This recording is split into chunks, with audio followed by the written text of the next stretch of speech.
1000 रुपए का मेरा गैस जल जाता है तो उसको कम से कम 500 रुपए तक लाना चाहिए।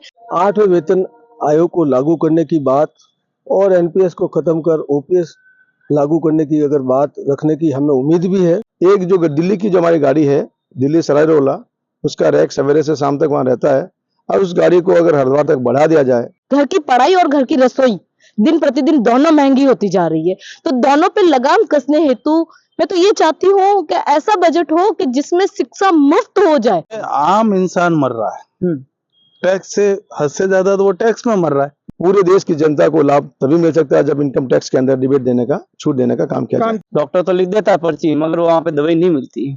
मोदी सरकार अपने तीसरे कार्यकाल का पहला फुल बजट मंगलवार को लोकसभा में पेश करने जा रहे हैं। वित्त मंत्री निर्मला सीतारमण इस बजट को सदन के पटल पर रखेगी। इस बजट से आमजन को क्या कुछ उम्मीदें हैं, खास तौर पर राजस्थान की जनता को, इस पर बातचीत करेंगे। और आज हमारे इस खास प्रोग्राम में आप देखिए कि जोधपुर की जनता केंद्र के इस बजट से क्या कुछ अपेक्षाएं रखती है, क्या कुछ मोदी सरकार से चाहती है। आप जरा सुनिए। कल केंद्र सरकार का बजट आने वाला है। इस बजट को लेकर क्या उम्मीदें हैं, क्या अपेक्षाएं रखते हैं इस बजट से, हम महेंद्र सिंह जी से जानते हैं। सर, किस तरह की उम्मीदें हैं कल को बजट को लेकर? हम रेलवे में काम करते हैं और बजट को लेकर रेलवे को बहुत बड़ी उम्मीदें हैं। अभी हाल ही में हमारे फेडरेशन के महामंत्री जी ने कैबिनेट सचिव को वार्ता कर ये बताने का काम किया कि अगर बजट में 8वें वेतन आयोग को लागू करने की बात और एनपीएस को खत्म कर ओपीएस लागू करने की अगर बात रखने की हमें उम्मीद भी है, तो वहाँ पर ये चर्चा भी हुई कि अभी रिपोर्ट ने जो एनपीएस को लेकर एक कमेटी गठित की गई थी, उसमें रिपोर्ट हमारा ये मानना है कि वो रिपोर्ट भी रेलवे एम्प्लॉय के हित में ही है और ओपीएस के संबंधित ही है। तो हम ये चाहते हैं कि इस बजट के अंदर अगर 8वें वेतन आयोग को लेकर और एनपीएस और ओपीएस की जो मतभेद चल रहा है और रेल कर्मचारियों का मानना है कि हमें ओपीएस दिया जाए, ओल्ड पेंशन स्कीम के तहत हमें रखा जाए। जो 1/1/2004 के बाद रेल कर्मचारी भर्ती हुए हैं, उनकी अगर घोषणा होती है तो रेलवे कर्मचारी को बहुत बड़ा लाभ मिलने की संभावना है। वहाँ पर यह भी चर्चा की गई कि अगर 8वां वेतन आयोग का गठन ना किया जाए और इसके अलावा कुछ और समझौता हो सकता है क्या, तो महामंत्री जी ने ये कहने का भी काम किया कि 7वें वेतन आयोग की रिपोर्ट में ये स्पष्ट दर्शाया गया है कि जब डीए 50% पहुंच जाता है तो इसको आप बेसिक के अंदर मर्ज कर लागू कर सकते हैं। तो वो भी हमारा ये मानना है कि जिस प्रकार का भी कोई विचार बने और इस बजट के माध्यम से अगर ये अनाउंसमेंट हो तो निसंदेह रेल कर्मचारी में थोड़ा उत्साह रहेगा और कार्य के प्रति उनका लगाव भी रहेगा। और हमारा ये मानना है कि प्रत्येक रेल कर्मचारी तमाम रिक्तियों के बावजूद भी अपनी निष्ठा व ईमानदारी के साथ, और यही नहीं कोविड के समय में जो उन्होंने अपनी निष्ठा के साथ तमाम साथियों ने मिलकर रेल को और आगे बढ़ाने का काम किया, तो हमारा मानना है कि इसका परिणाम, इसका लाभ रेल कर्मचारियों को इस वेतन पर जो ये बजट हो रहा है उस पर मिलने का कार्य होना चाहिए। बिल्कुल, बजट रेल को लेकर काफी कुछ उम्मीदें हैं। आपको क्या उम्मीद है सर, क्या मानते हैं कि रेल में क्या कुछ जो नहीं है और होना चाहिए? हम ये चाहते हैं रेल बजट में कि इनकम टैक्स की जो रेंज है पिछले 2 बजट के अंदर नहीं बढ़ाई गई है। अब इनकम टैक्स की रेंज को बढ़ाना चाहिए।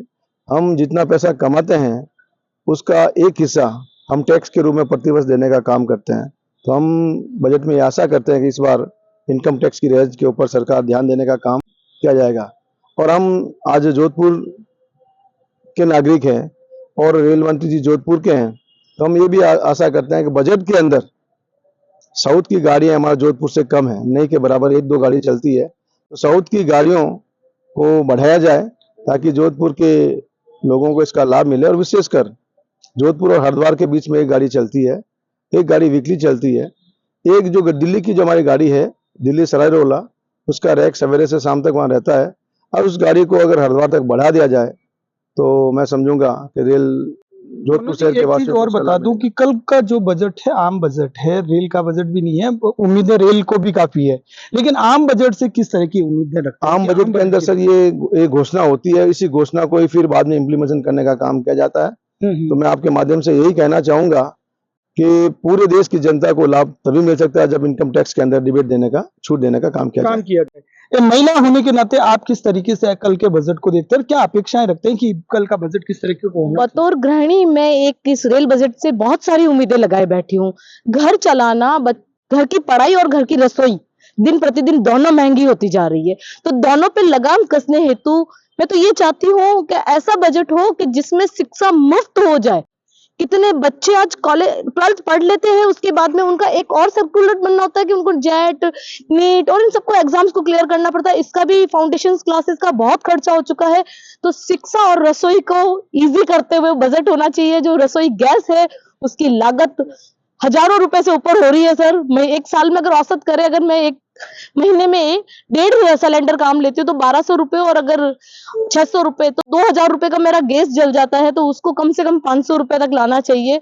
और बच्चों की पढ़ाई निःशुल्क करनी चाहिए। बड़े बड़े जो लोगों ने फाउंडेशंस बना रखे हैं उन पर ताले लगने चाहिए, और सरकारी शिक्षा को महत्व देके बच्चों को और बतौर गृहिणी को हर घर को आराम मिलना चाहिए। मेरी बहुत उम्मीदें हैं इस बजट से। बिल्कुल, महिला होने के नाते बहुत सी उम्मीदें हैं, क्योंकि घर चलाना महिलाओं के लिए काफी मुश्किल हो रहा है। आपके कल के बजट को किस तरीके से चाहते हैं कि कैसा बजट? इसमें आम इंसान मर रहा है।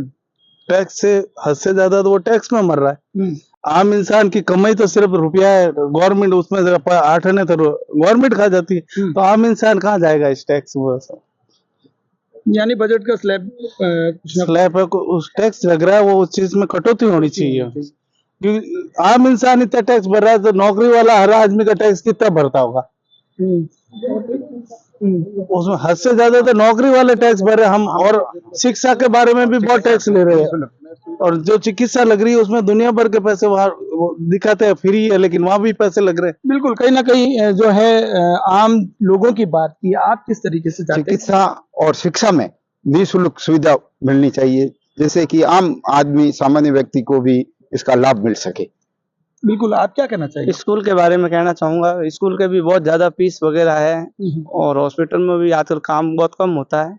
ये काम को बढ़ाया जाए। चिकित्सा और शिक्षा के अंदर कुछ ना कुछ बदलाव, छूट भी मिलनी चाहिए। और दवाई गोली भी आजकल बहुत कम मिलती है हॉस्पिटल वगैरह में, वो भी बराबर मिलनी चाहिए। डॉक्टर तो लिख देता है पर्ची, मगर वहाँ पे दवाई नहीं मिलती है।